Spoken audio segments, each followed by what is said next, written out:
Hi, this is Jonathan Ball, and you're about to listen to the second part of a two-part episode.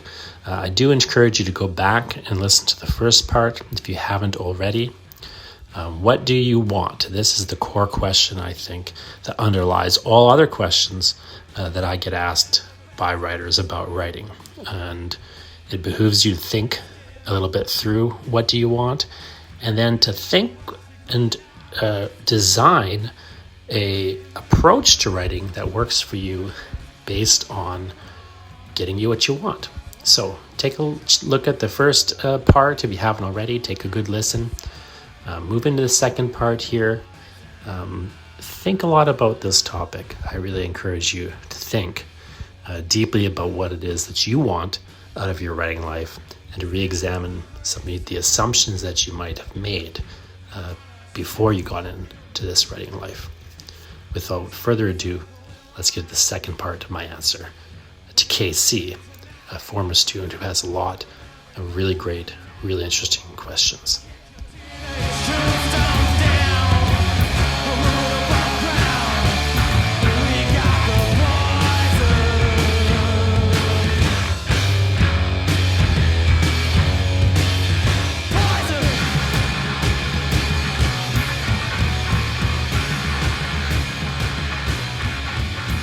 The great thing about that kind of peer group is you can do it. One, you can do it. Two, you can make it genre specific. So if you're writing in a fantasy, you can get other fantasy writers together and do it or whatever. It's a great way to kind of get to know other people and support one another and so on. Get some free revision, give some free revision. Now I don't really do that anymore. What I have gotten to as I'm kind of at a point in my career where one, I'm doing a bunch of different things. So sometimes I'm doing comics, sometimes I'm doing poetry, sometimes I'm working on prose, sometimes I'm writing a script for film or whatever. So what I've kind of done over time is I've kind of evolved my scenario where instead of there being one group of people that I kind of routinely get together with, and there's writers of all types in that group. I'm instead have smaller groups and smaller like mini groups of like a couple people I know in each of these fields, and we'll kind of get feedback. And then also I'll pay for feedback. So I will also get if I finish comics. So recently I was working on this comic called She-Wolf. Okay. I'd done a Kickstarter to make this comic, and one of the things I did was I paid for some consultation sessions with Kiris Staros of Top Shelf Books. He's a comic professional who's worked with Alan Moore. He has run a publishing company for a number of years. I got him to give me feedback on the script, and I really reworked things based on his feedback. I had also previously written a prose version of the story, and I'd gotten my friend Adam, who's an editor and also a writer, well-versed in the field of horror, to read that, and he'd give me some feedback.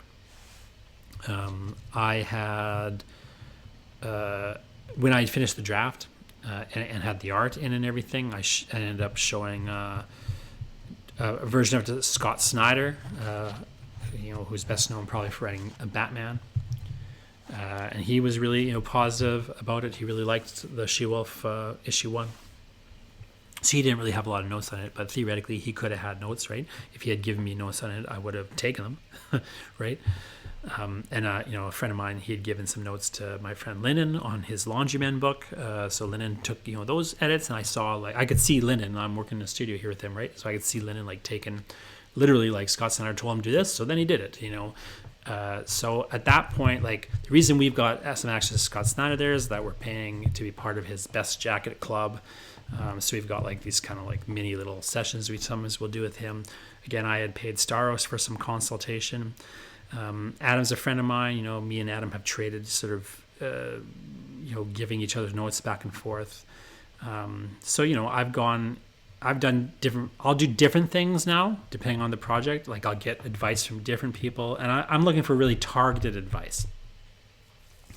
So if I want to know really specifically the answer to X question, And so I'll ask a person who I think could give me the answer to that question. Like, I'm getting specific targeted feedback. I'm not really looking for general feedback. So you may be at a different stage. I mean, I'm a person who's done a lot of editing, and I have kind of my own editing system. I kind of have a bit of a self-editing system that I developed over the years, and it's pretty good. Like, I've kind of gotten to the point where I don't really need another editor to come in and give me feedback. Now, I still go get that feedback from other editors, but I'm usually looking for really targeted things. Like, I want them to kind of answer questions that are on my mind, or I want them to kind of give me a different way of looking at things. So either I'm paying for that, or I have a friend who I'm kind of trading work for that. Or, I'll sell the book to a publisher and they'll have an editor come in and they'll pay an editor to do that for me. You know what I mean? Like, I had that with Lightning of Possible Storms. When I sold that book to the publisher, they brought me in an editor, and that editor had, incredible feedback. But, at that point, like, I'm really getting the feedback from professionals in a more professional capacity. It's less like, what's my buddy think? But when you don't have the money to spend on it, and you don't have a contract in place, and and someone else spending money on your behalf, get some friends together, get some peer feedback. Just get in the habit of getting the feedback. The thing about getting second opinions is it doesn't really matter. It sounds weird to say it this way, and I don't mean to denigrate people giving me second opinions, but in some ways, what their opinion isn't so important. The important thing about getting a second opinion isn't even the second opinion. The important thing is that you're subjecting yourself to getting a second opinion. You need to really practice getting a second opinion. You need to understand, you need to practice someone giving you their opinion and you not reacting to it. You need to practice not reacting to their opinion, good or bad. If they're praising you or if they're ripping you apart, you need to learn not to react to their opinion and just sort of listen to their opinion. And you need to learn how to assess their opinion. Their opinion is in many ways not as important as learning to think about their opinion and think about, what do you agree with? What do you not agree with? Why are they saying that thing? Usually the second opinion is not useful in the sense that it probably they're missing something that and you're kind of, but there's a reason they're missing that. There's a reason they're not really giving you opinion that, like, sometimes when they say they don't like something, instead of getting upset, like, oh, well, I really thought that was great. Instead of getting upset, think, well, why don't they like that? I thought it was so great. I thought that was the best part of the book. So why don't they like it? Is it just that we have different tastes, or is it that I didn't communicate something properly in the draft? Is it a pacing issue? If I paced it differently, would it have hit them the way I wanted it to hit them? I'm very much about that as a writer. I'm very much about trying to engineer their reaction.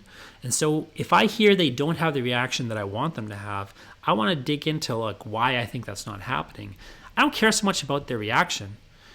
I want them to have the reactions I want them to have. I don't care so much what reactions they're having outside of that. If they don't like something, it's like, well, whatever. That's not important to me. It's more about did they get it? Did they feel sometimes people are mad because you made them sad. And sometimes, I want to make them sad though, right? Sometimes people get mad at my writing because they think it's going one way and then it goes in this other direction. But that's what I want them to do. I want them to be mad at me, So I don't care so much about whether they like it or not. And sometimes I want them to not like it. And sometimes their opinions are great, and sometimes they have great advice. I find, again, if I'm asking really targeted questions, if I just want to know, is this confusing? Or if I want to, sometimes I'm getting a really targeted answer to a targeted question. In those scenarios, I find it's best just to ask one person and just get their answer. Ask the person whose answer I care the most about, and just get their answer. And then that's it. I agree with them or I don't agree with them. You know what I mean? I take their advice or I don't.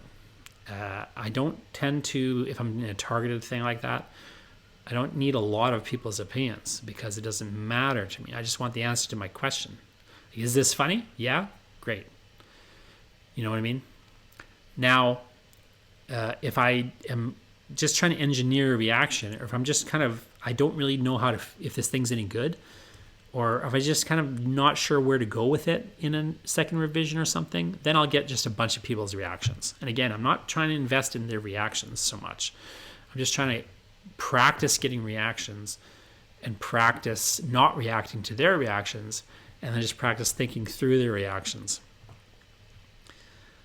So in some ways, the answer to your question, Casey, your question is where do you go to get a second opinion or to have someone revise or edit it? It really doesn't matter. Any opinion is a fine second opinion, as long as you're not invested in the opinion.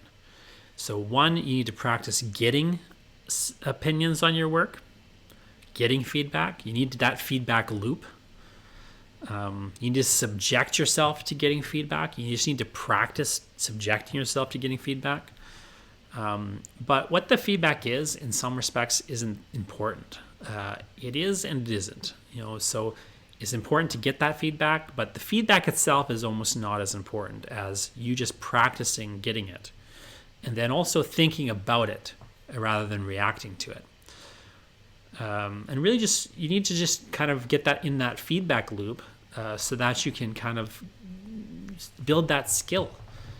I mean, really the important part of that whole process is your development of the skill of understanding why you're getting the feedback. Why are they saying that? So until you just get a bunch of feedback and you start to sort that out for yourself, it doesn't really matter. It's great to get, the feedback of some big shot professional, but it doesn't matter that much, honestly. At a certain point, it's going to come down to their taste, and their taste is irrelevant. What you need to do is kind of get used to what they're saying, So it's a blessing and a curse. Like when Scott Snyder was telling me how much he loves She-Wolf, I was like, one of my childhood heroes, Scott Snyder, is saying he loves my comic. Great. That's cool, but it doesn't really matter to me, on a certain level. I've trained myself into, almost the bad side of this is I've trained myself to not really invest emotionally in somebody's opinion of my work. So even when my hero is saying they like my work, is well, that's cool, but I don't feel as emotionally invested positively in it. I don't feel as happy as I would have expected to feel about that, just because I've kind of hit that point of, you kind of hit that point of professionalism, and there's good and there's bad things that come along with it. So the good side of it is, if he said he hated it, it wouldn't have mattered so much to me. But even him saying he liked it a lot doesn't matter as much to me in some ways. It does. If Scott Snyder's listening, I really do appreciate that. But you understand what I'm saying, Scott. You get it, right? You get to that point at a certain where it's positive or negative. You just have trained yourself to not emotionally invest in people's reactions. Now, Casey, that does also just flow out of finishing it. You got to finish stuff. You got to pick a thing and finish it. It almost doesn't matter what it is, because the most important thing is finishing. You got to get a second opinion just to get a second opinion. It doesn't really matter who it is. It's great if it's a writer. It's great if it's somebody who, knows a lot about the field, but it almost doesn't really matter. You can pull a person off the street and get their opinion. And it's almost as useful to you, because what you're learning fundamentally, what's most useful to you, is subjecting yourself to getting a second opinion. Now, the last question is the biggest question, but it's the one I'm almost going to spend the least amount of time on, because it is a question that I think has a simpler answer than it seems. So here's the third part, the third sort of chain of questions. Once it's really ready, after all revisions, edits, etc., what's the next step? Trying to reach out to different publishing companies, or if it's for TV and film, reaching out to different production companies? And where do you start? somewhere locally, or should we try to get it out somewhere larger, nationally or internationally, even if it's only the States? There's some other questions that follow this, but just for starters, once it's ready, what's the next step? Do you reach out to different production companies or publishing companies or what? So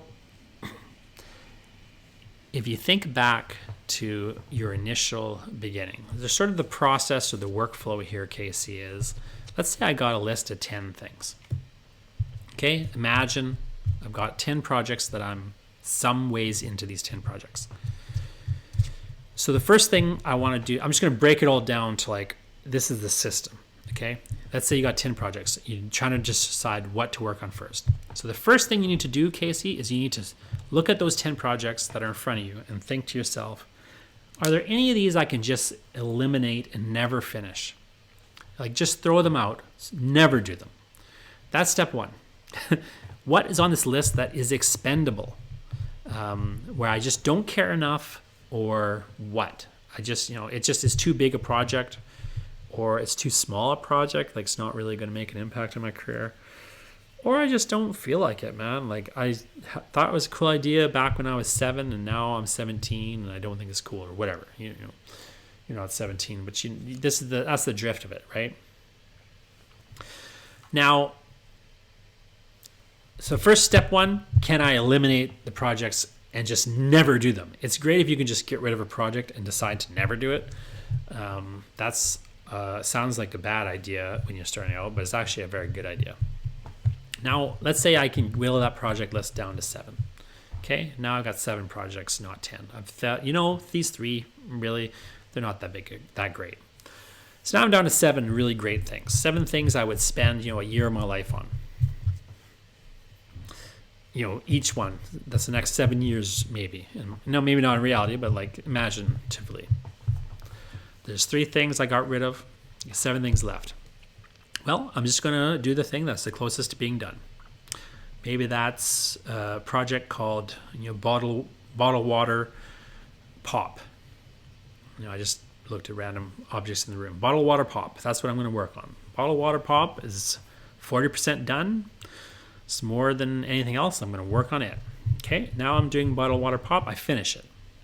Meanwhile, I'm noting in my notebook all the other great ideas that I have for all sorts. My little project list grew from 6 other projects to 16 while I was working on bottled water pop. But that's fine. I still stuck to it. I finished it. Well, now I'm going to throw it at the wall. I'm going to see what sticks. Go get some information. I got a writer's group maybe. I've already set up a writer's group, perhaps, and I've been showing them like pages of it as I write. Or possibly I didn't want to do that. I didn't want to get feedback while I was writing because I found that was counterproductive maybe. It just wasn't helping me like I thought it would.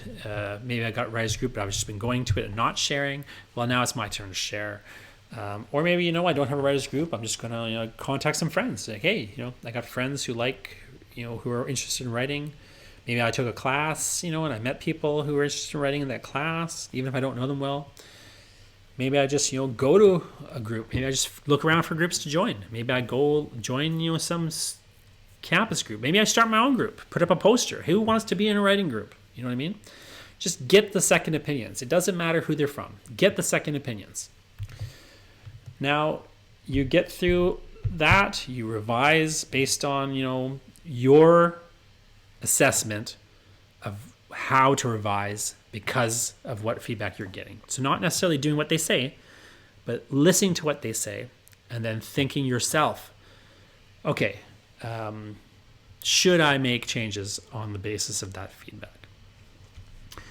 Now we've gone to this part where we're done, and that's make it real specific. Let's say it is a manuscript for a novel that I've written, okay? We'll do 2 examples, a novel or a screenplay for a feature film. So let's say I've written a novel version of Bottled Water Pop. So the next thing to do here, if I haven't already done this, now you could have been doing this all along, but maybe you haven't done it.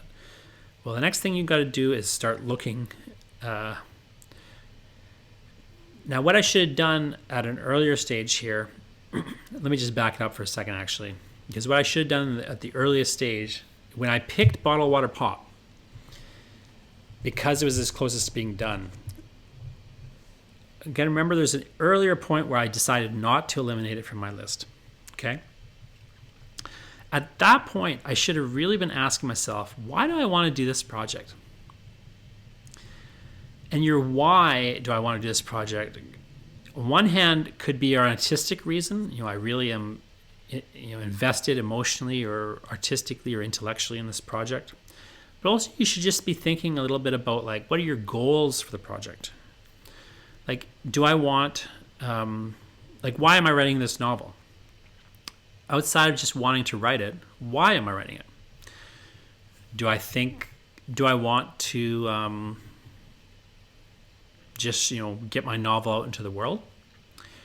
Or do I want to get an agent? Do I want to get it published? Do I want to make money from this novel? Or do I want to make my name with this novel? Now that I'm done the novel, I need to think back on some of those early reasons I was doing it. The reason, it's nice to become clear on those reasons, like some of your goals early on. So let's say your goal is you want to, make a name for yourself with this novel, okay? If you want to make a name for yourself with this novel, if the money doesn't matter so much to you, but you just want like some recognition from the industry and you want to establish yourself as a professional author, and you don't care as much about how much money you make, let's say, like maybe you want to make some money, but that's not your driving force, okay? If that's the case, if you're really clear on what your goal is here professionally, as well as artistically, so you should have an artistic goal, like, I really want to write a novel that just captures the feeling of how it was, what it was like when my parents divorced. It just was a traumatizing time for me. It was really hard, but I got through it, and I know there's other people in that scenario, and they're trying to get through it, and I want to write a novel that's going to help those people. So that's maybe your artistic goal. But you also might have in your mind, but also like, just be real.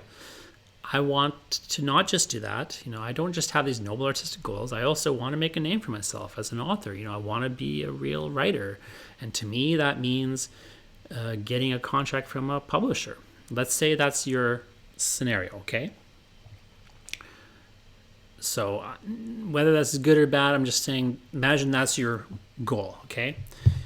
When it's hard to finish, when you're stuck, or when you're just feeling like you're not feeling that draft, you need to force yourself through it. And you need to go back to I would really write those motivations down on a piece of paper and just go back to it, write it on a cue card.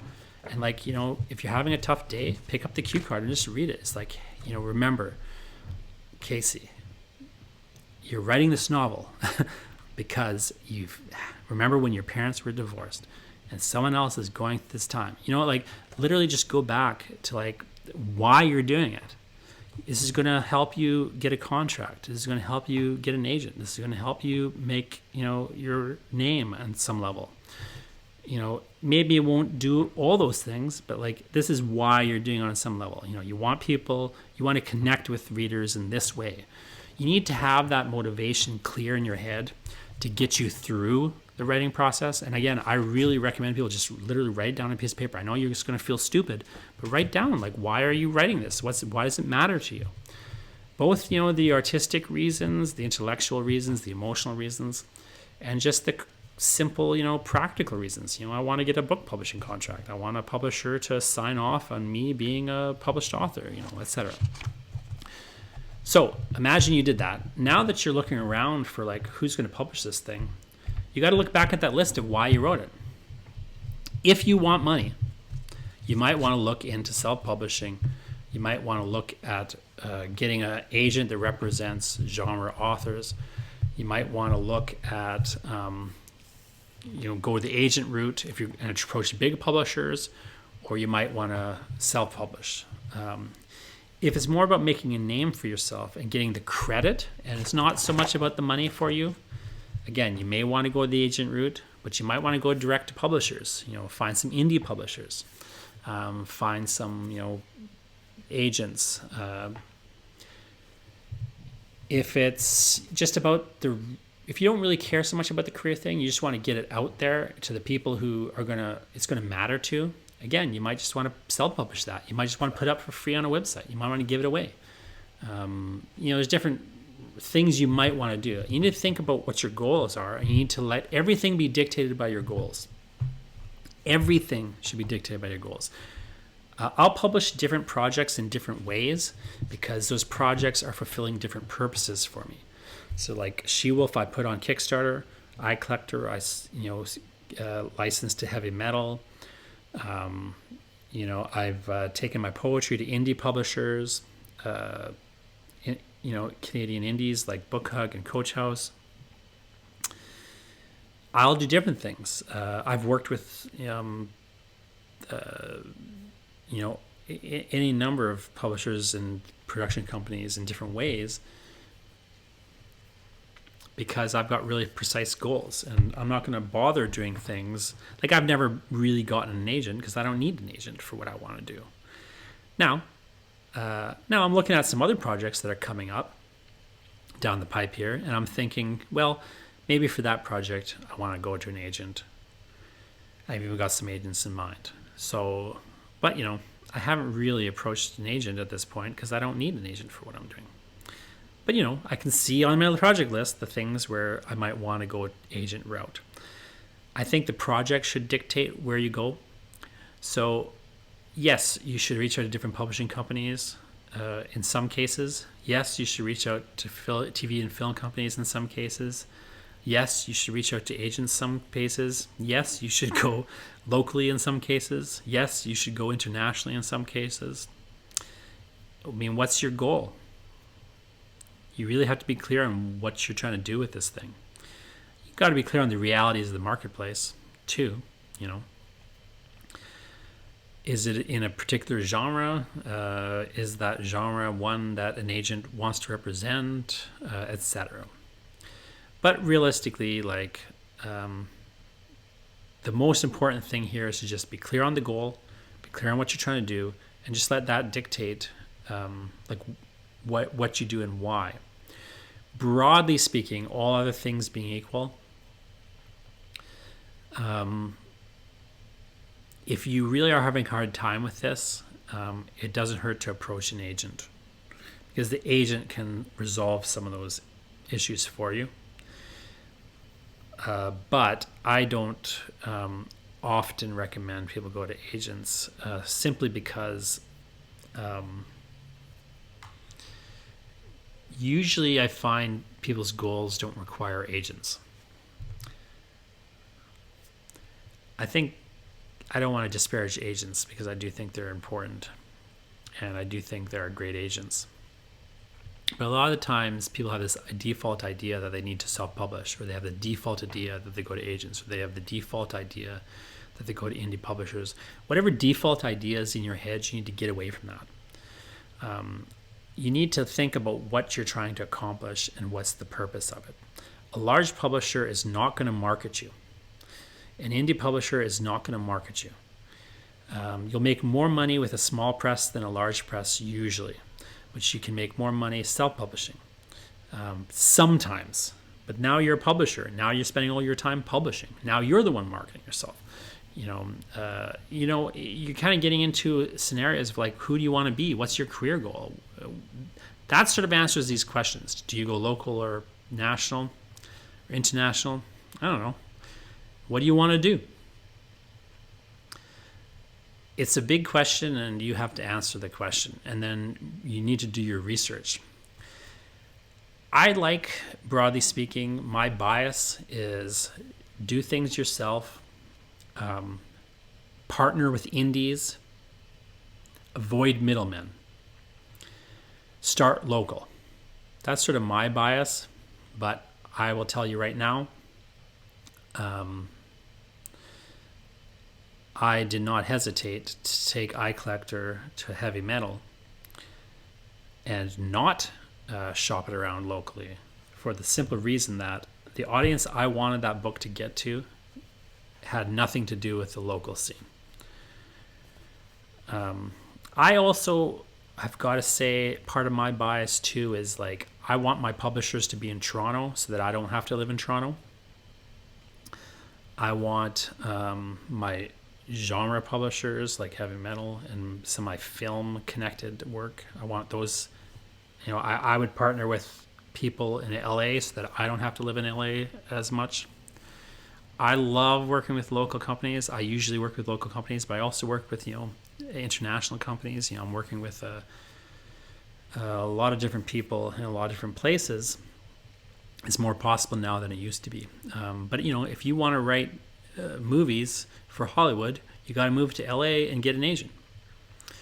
If you're not as interested, if you want to work for TV as a TV staff writer, again, you should move to LA or Vancouver or Toronto. If you want to be an indie darling, which is sort of my thing, I'm more like an indie guy, I'm more a cult author. Well, I like to be in Winnipeg because it's cheap to live in Winnipeg. I don't need to make a ton of money living in Winnipeg. So I can pick and choose. I can work with local companies. I don't have to get so much money. I don't need to. I can be pickier because I don't have to pay $5,000 in rent. You know what I mean? Whereas, maybe for you, it's better off to go somewhere else or get an agent somewhere else or be a bit more invested in trying to get on a staff or what have you. It starts getting your goal, like I say.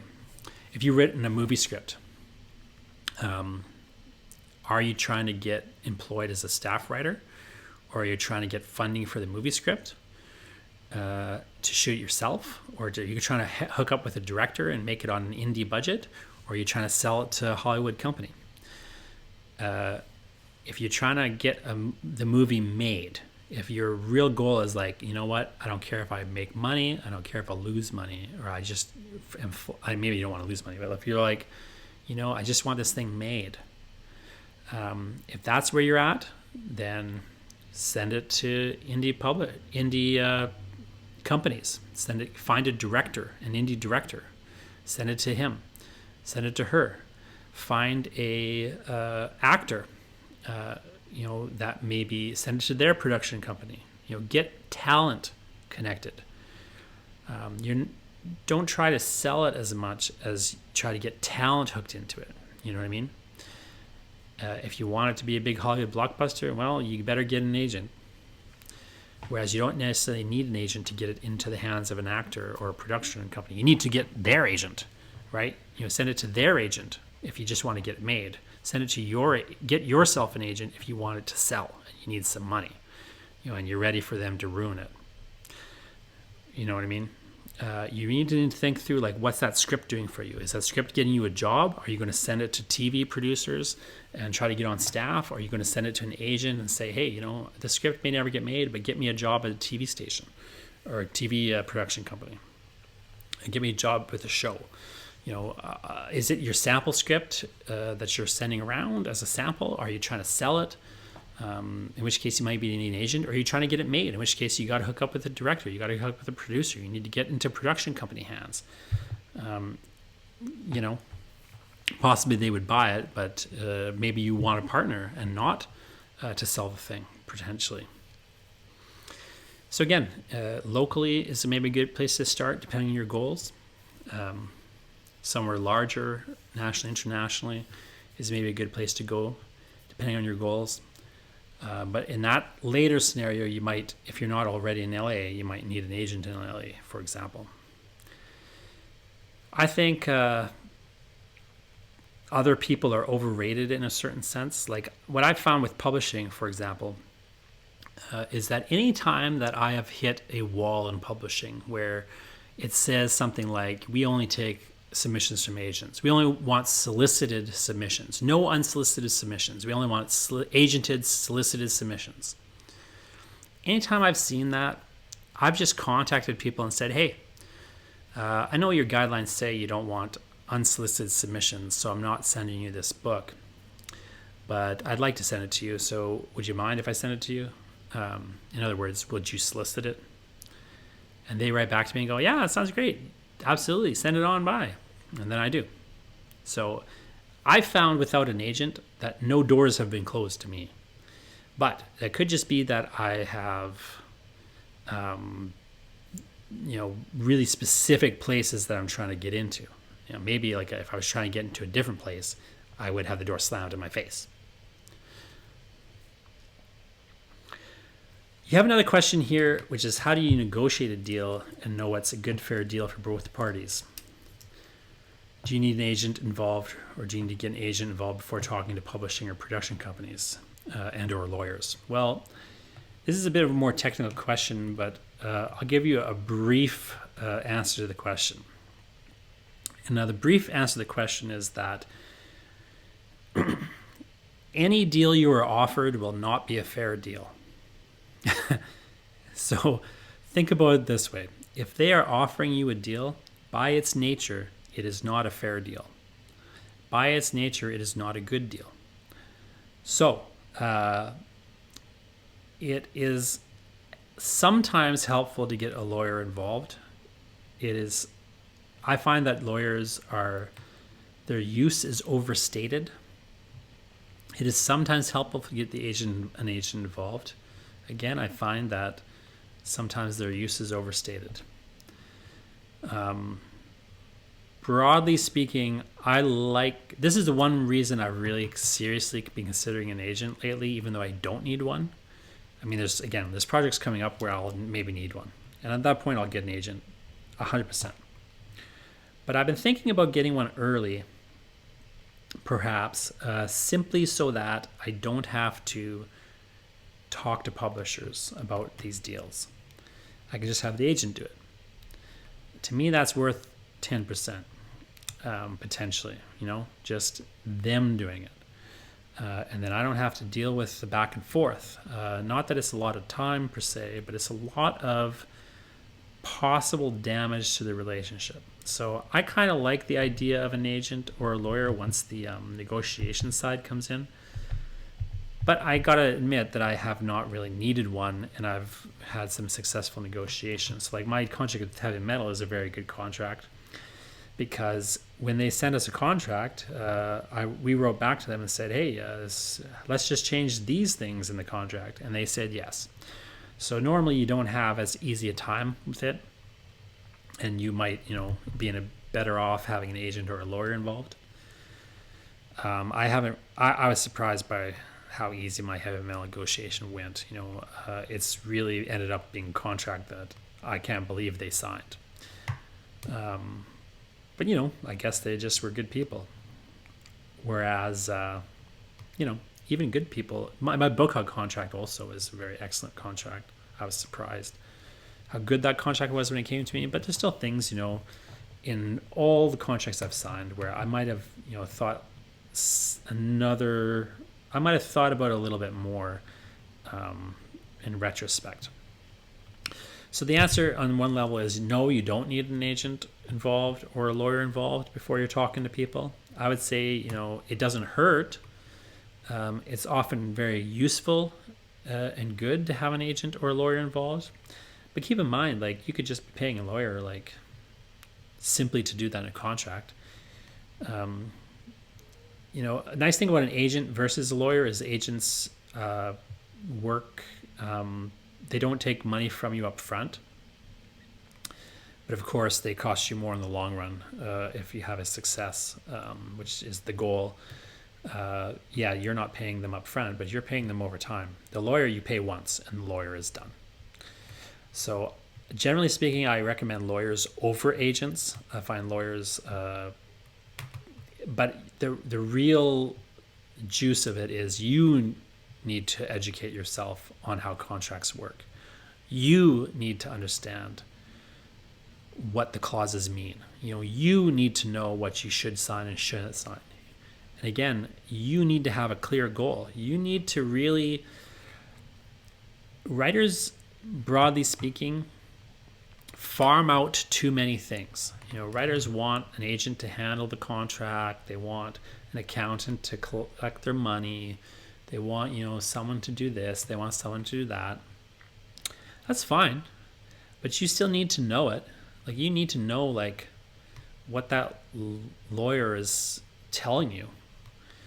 It's not enough to It's not enough to just get somebody else to do it for you. You know, they're not the ones who are going to suffer if they screw up.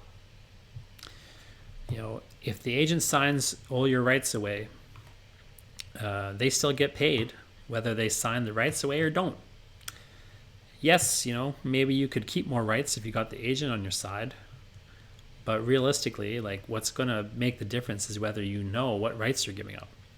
So I would say on a certain level, the answer to all these back 9 questions, the answer to all the questions about production companies, publishers, agents, lawyers, the answer on one level to everything is you need to know what you want. And then you need to just figure out, well, who's going to get me what I want? Is a publisher going to give me what I want? Is a production company going to give me what I want? If I send it just straight to actors, will that get me closer to what I want? If I just pay an hourly rate to a lawyer rather than paying 10% forever to an agent, is that going to get me what I want? If I give 10% to the agent, is that going to give me what I want? If I get both an agent and a lawyer involved to deal with this publisher, is that going to give me what I want? You need to know what you want. And even on the simple level, like, let's say you got an agent.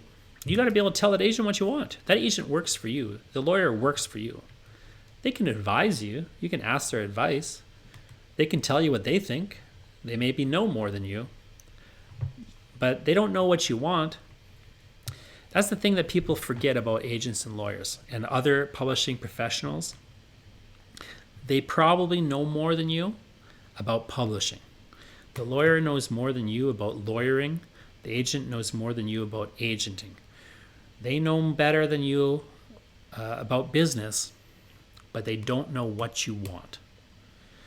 And at the end of the day, if you don't know what you want and you don't tell them what you want, you won't get what you want. And I see writers all the time on social media complaining about their agent, complaining about their publisher, complaining about their lawyer, complaining about, you know, this editor. But what they don't realize is they're getting exactly what they said they wanted.